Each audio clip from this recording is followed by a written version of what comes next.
우시야 왕이 죽던 해에 내가 본즉 주께서 높이 들린 보좌에 앉으셨는데 그 옷자락은 성전에 가득하였고 서랍들이 모시고 섰는데 각기 6 날개가 있어 그 둘로는 자기의 얼굴을 가리었고 그 둘로는 자기의 발을 가리었고 그 둘로는 날며 서로 불러 이르되 거룩하다 거룩하다 거룩하다 만군의 여호와여 그의 영광이 온 땅에 충만하도다 하더라.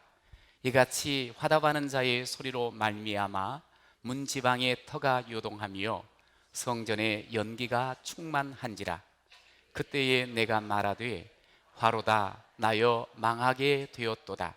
나는 입술이 부정한 사람이요 나는 입술이 부정한 백성 중에 거주하면서 만군의 여호와이신 왕을 배웠음이로다 하였더라.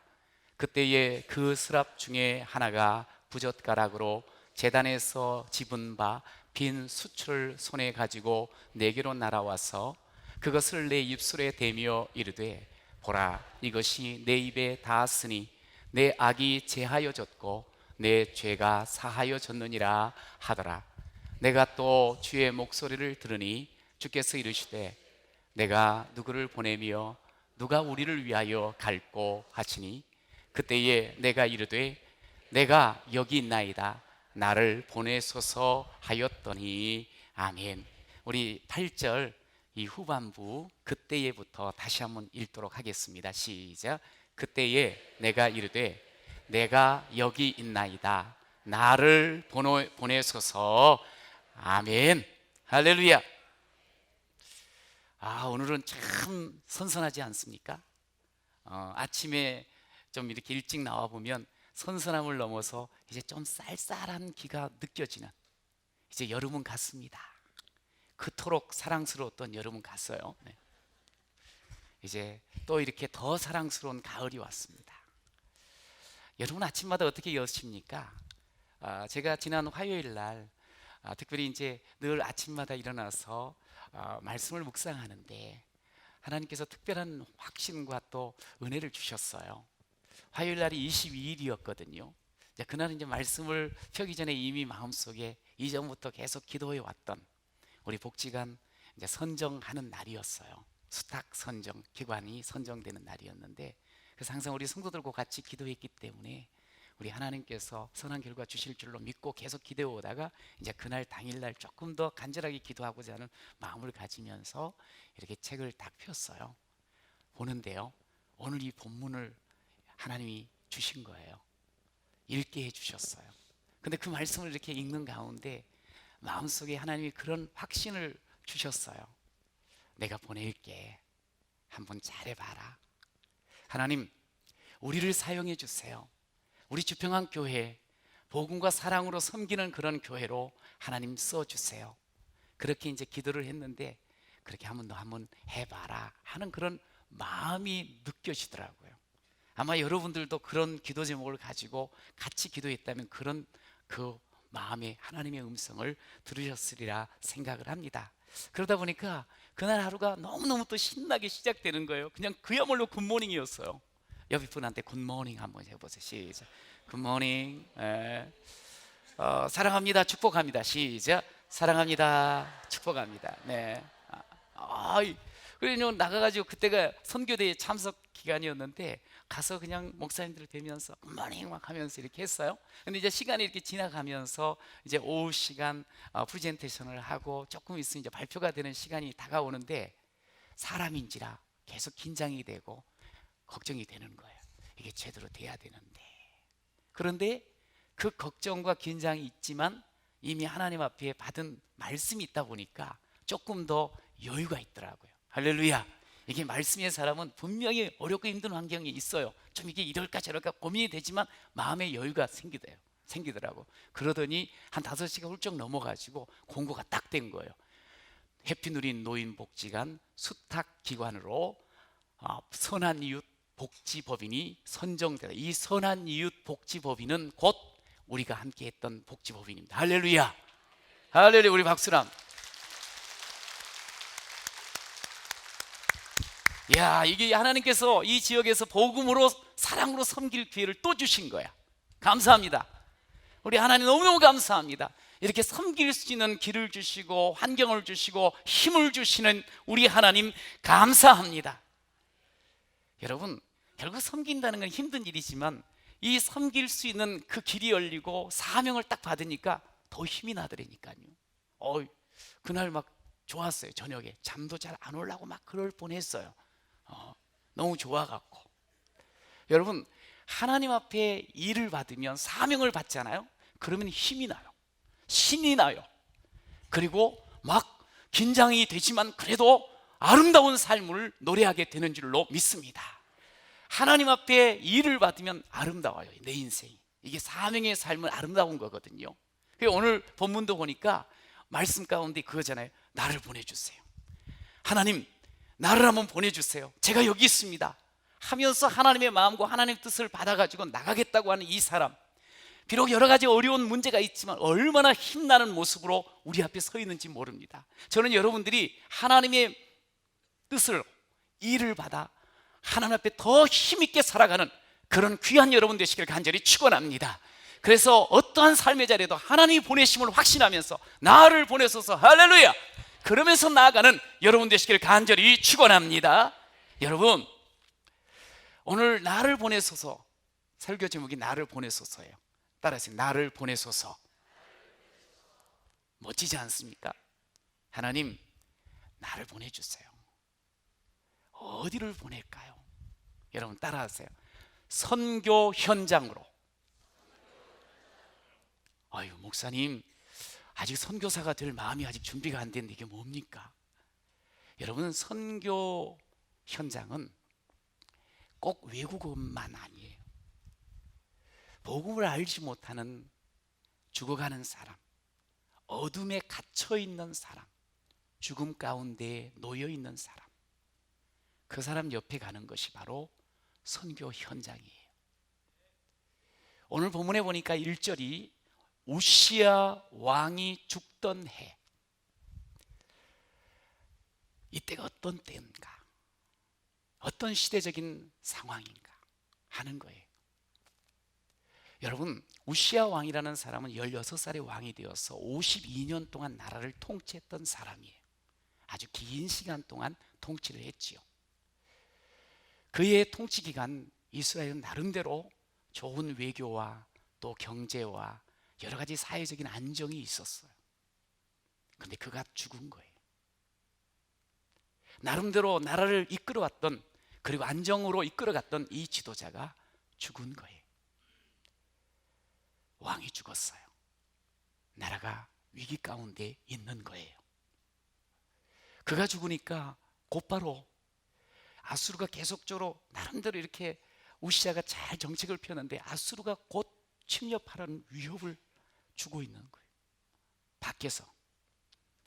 그런데 더 문제는 뭐냐면 그럭저럭 괜찮은 나라로 지금 세워지는 것 같았는데 알고 봤더니 이사야 1장에 보니까 이스라엘 백성들의 영적인 상태가 이 정수리부터 발바닥까지, 소위 온 몸이 전부 상해버렸어, 썩어버렸어. 성한 곳이 없어. 하나님이 보시기에 철저하게 지금 문제 속에 갇혀버린 그런 백성들이 거하는 시대였다는 거예요. 너무너무 어두운 시대였어. 너무너무 참 힘든 그런 시대를 지금 맞고 있는 거예요. 여러분, 저는 우시야가 죽던 해, 이 시대적인 상황이 오늘 우리의 상황과 별반 다르지 않다는 거예요. 여러분, 오늘 어떻습니까? 오늘 우리가 지금 발 디디고 있는 이 땅, 지금 우리의 이 시대가 어떻습니까? 어느 시대건 위기 아닌 시대가 없지만 참 어려운 시대다 하는 생각을 합니다. 어떻게 살면 살수록 단백질이 필요할 때는 계란을 삶아서 먹었거든요. 단백질이 필요하면 후라이를 해서 먹었습니다. 그런데 어느 날 아유, 이거 먹기가 참 염려가 되는 거야. 비빔밥 속에 있는 계란까지도 이걸 먹어야 되나 출연해야 되느냐. 식탁까지 불안하게 만든 그런 오늘 우리의 현실. 불안은 거기서 끝이지 않지요. 우리 집안의 식탁에도 그렇지만 바깥에서 지금 계속적으로 도발을 일삼고 있는 북한. 그것을 우리는 뭐 그러다가 말겠지 하면서 지나고는 있지만 이웃 일본은 보니까 혹시 그런 일이 있을까봐 피난 훈련을 하는 그런 학교의 모습을 우리에게 보여줍니다. 이게 뭔가 좀 주변이 심상치 않는 모양이구나.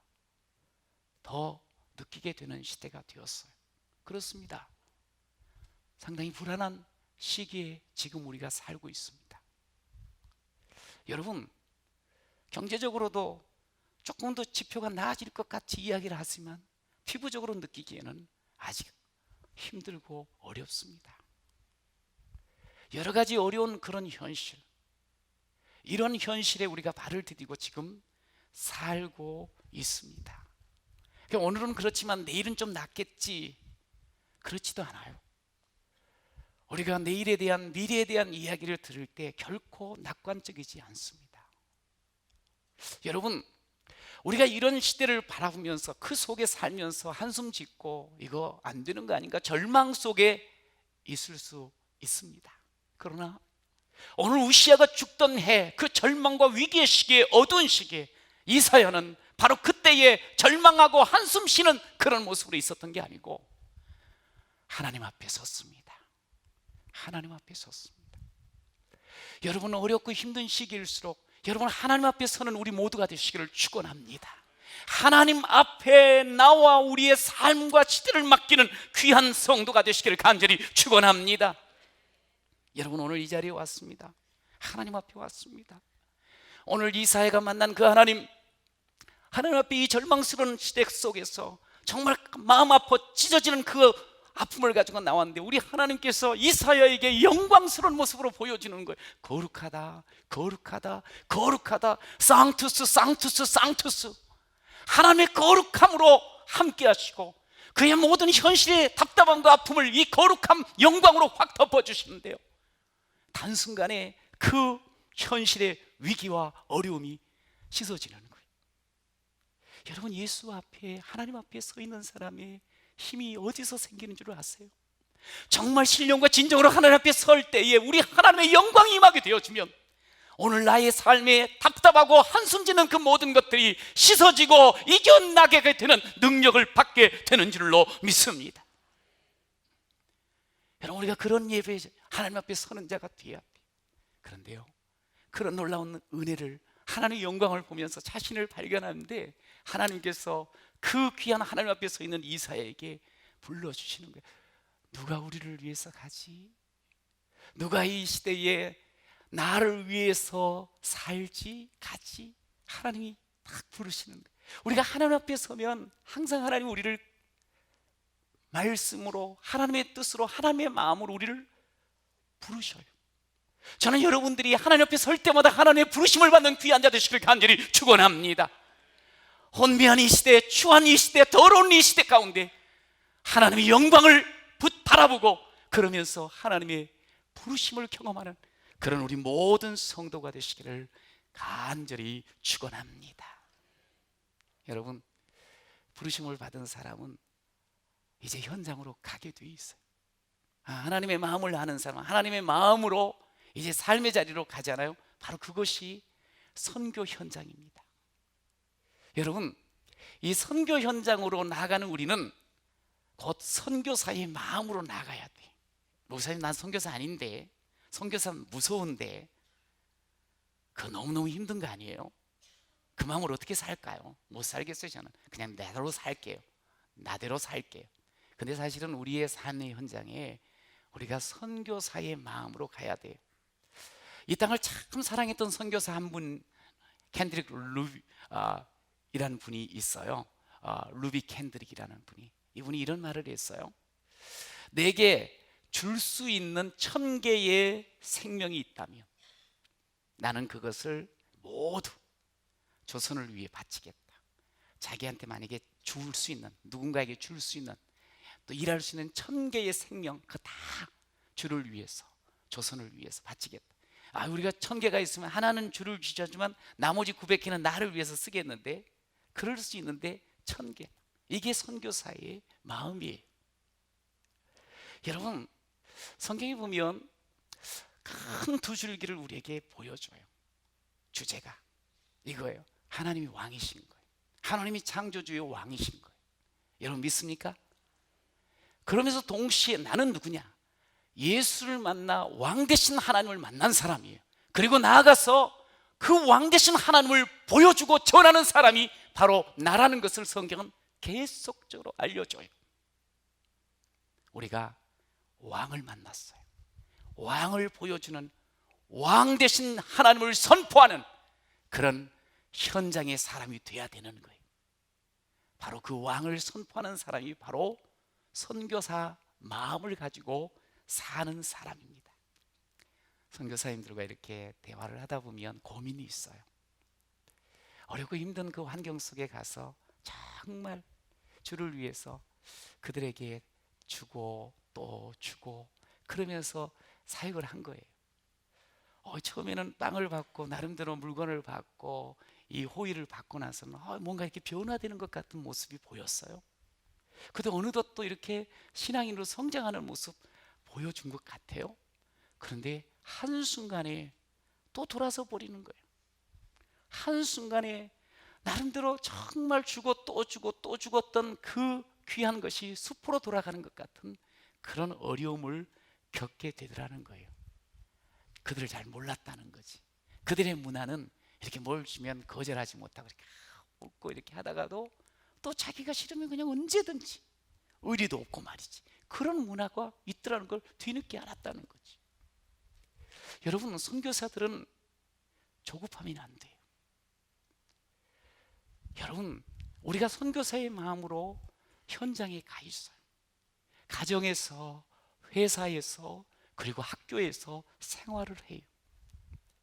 우리가 절대로 속단하며 조급한 마음 갖고 살아가면 그건 선교사의 마음이 아닌 거예요. 우리는 삶의 현장에 하나님의 왕되심을 붙잡고 파견된 그런 자비량 선교사라는 것을 기억하십시오. 우리의 삶의 자리에서 선교사의 마음으로 살아가는 선교사라는 것을 여러분, 하나님은 우리에게 원하시거든요. 한번 하나님 앞에 고백했으면 좋겠어요. 하나님, 저는 선교사의 마음으로 살겠습니다. 시작. 하나님, 제가 현장의 선교사입니다. 시작. 하나님, 제가 현장의 선교사입니다. 여러분, 선교사의 이미지는 어떻게 여러분들에게 그려지고 있나요? 선교사님들 보면 외국분들이 우리나라에 오셔가지고 정말 어려울 때 항상 미소를 띠고 살아가는 거예요. 부드럽게 대하고 어려운 일을 만나도 절망하지 않아요. 그리고 혹시 자기에게 비난을 해도 같이 썩내지 않아요. 이해해 줍니다. 용납해 줍니다. 사랑으로 섬겨줍니다.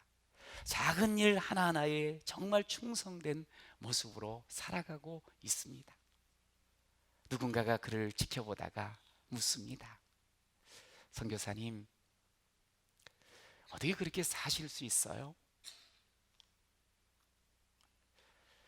이렇게 살아가는 우리 선교사적인 마음 가지고 살아가는 우리 성도들을 바라보며, 선생님, 사장님, 어떻게 그렇게 사실 수 있어요? 그렇게 사는 비결이 뭐예요? 성경에는 말씀하지요. 우리가 그렇게 선교사적인 마음을 가지고 왕 되신 하나님을 드러내며 살아갈 때 사람들이 우리의 삶을 보면서 소망에 관한 이유를 묻는다 그랬어요. 어떻게 그렇게 살 수 있어요? 그러면 우리가 다른 것 아니에요. 예, 저에게는 왕이 계시거든요.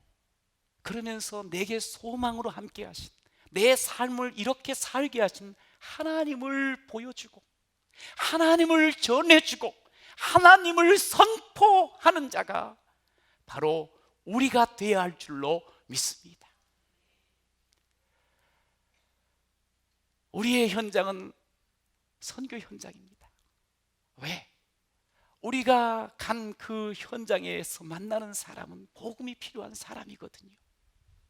세상 모든 사람은 다 복음이 필요합니다. 여러분, 내가 그냥 참 부푼 꿈을 갖고 시집을 딱 갔는데 시부모가 막 상처를 줬어.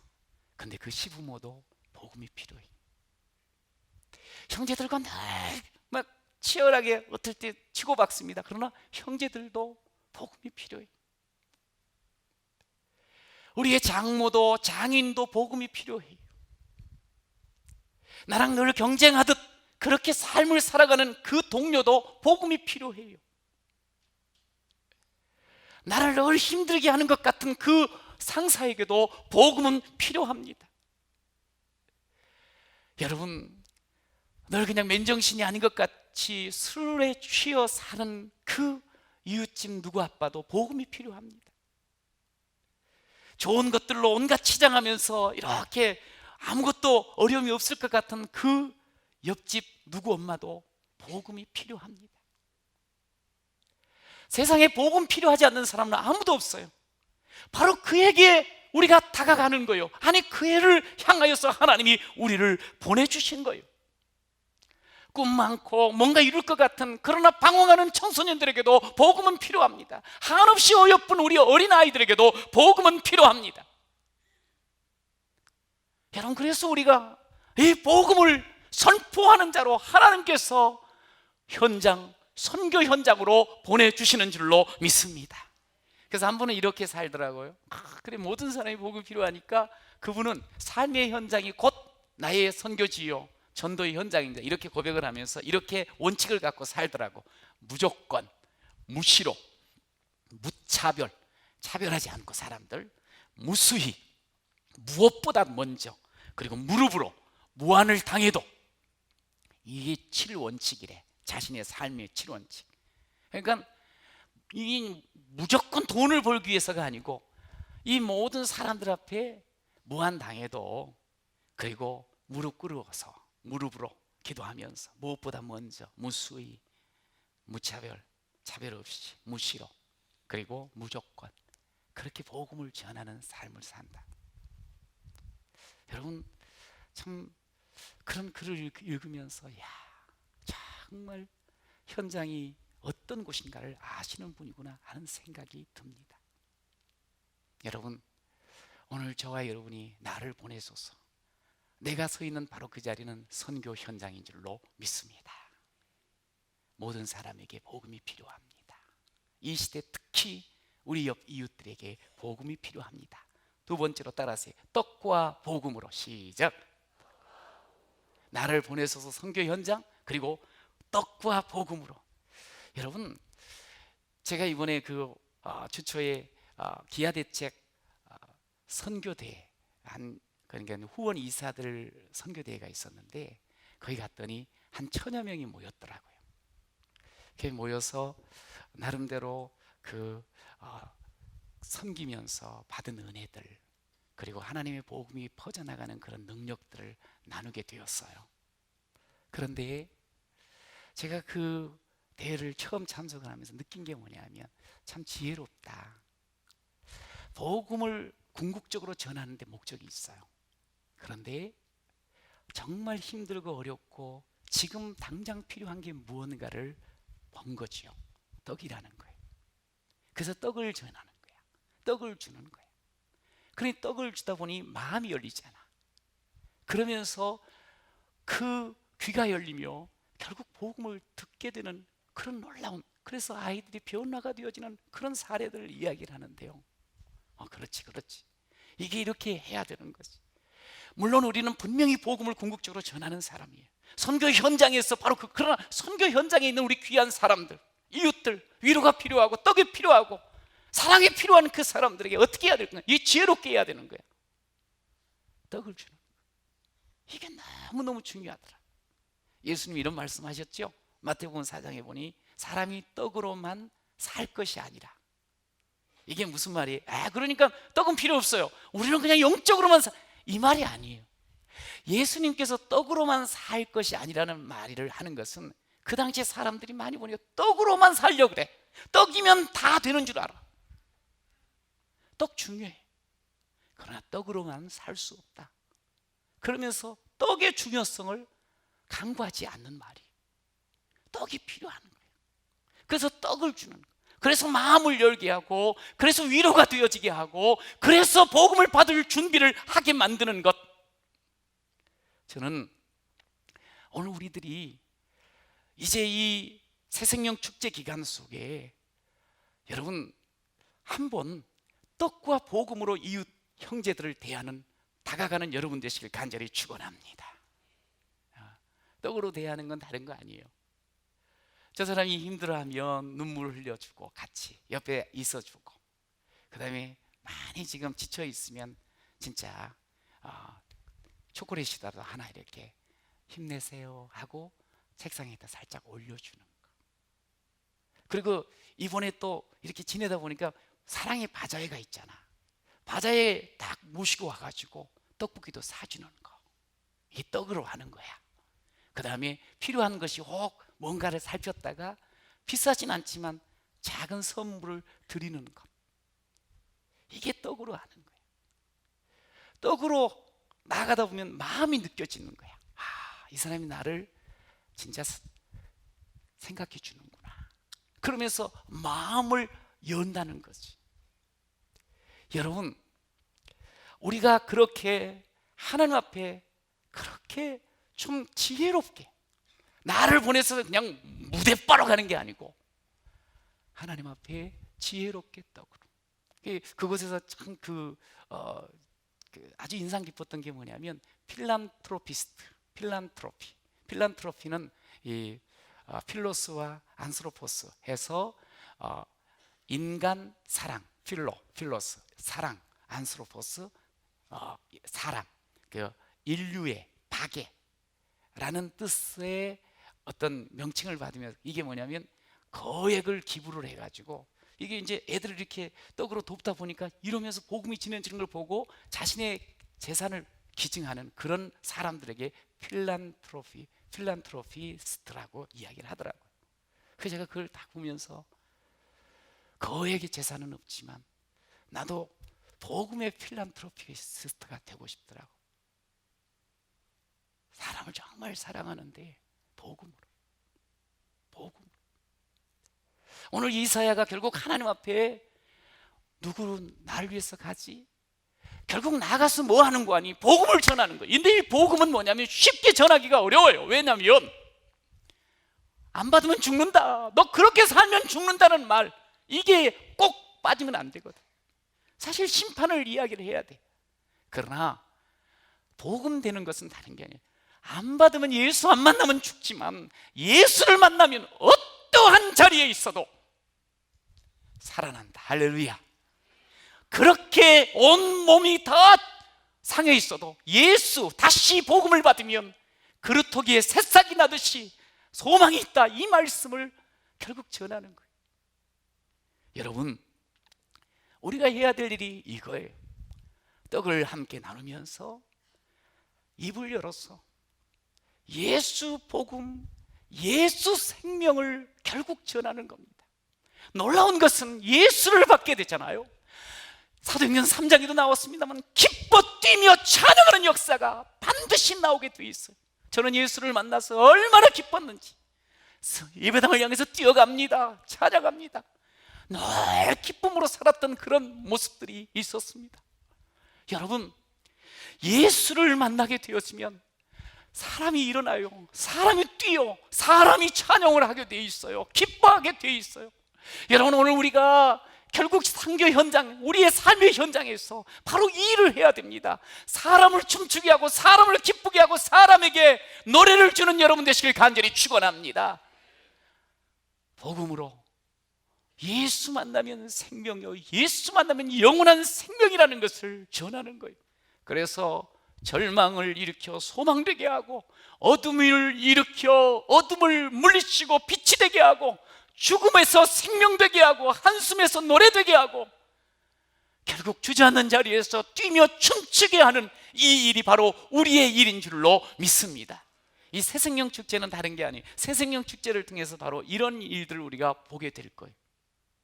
그러기에 이 새생명 축제는 호평동, 평내동, 이 남양주 일대에 희망이 되어집니다. 생명이 되어지는 거예요.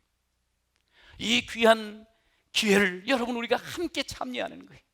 복음으로, 떡으로 같이 참여하면서 우리의 현장을 춤추게 하며, 사람만 춤추는 게 아니에요. 여러분, 하나님께서 누가복음 15장에 보면 이런 양을 찾게 될 때 하나님이 하늘에서 기뻐하시고 하나님께서 춤추시는 줄로 믿으시기 바랍니다. 하나님을 기쁘시게 하고 사람을 행복하게 하는 이 일, 이것이 오늘 하나님께서 우리에게 기대하는 일이요, 우리가 맡은 일이라는 것을 다시 한번 기억하면서 여러분 주저하지 마십시오. 이 떡과 복음, 그리고 하나님 내게 주신 그 현장 속에서 이 놀라운 일을 감당하면서 하나님 나라를 이루어 나가고 하나님을 기쁘시게 사람에게 기쁨과 행복을 나누어주는 그런 귀한 하나님의 보내심을 받은 자 되시기를 간절히 축원합니다.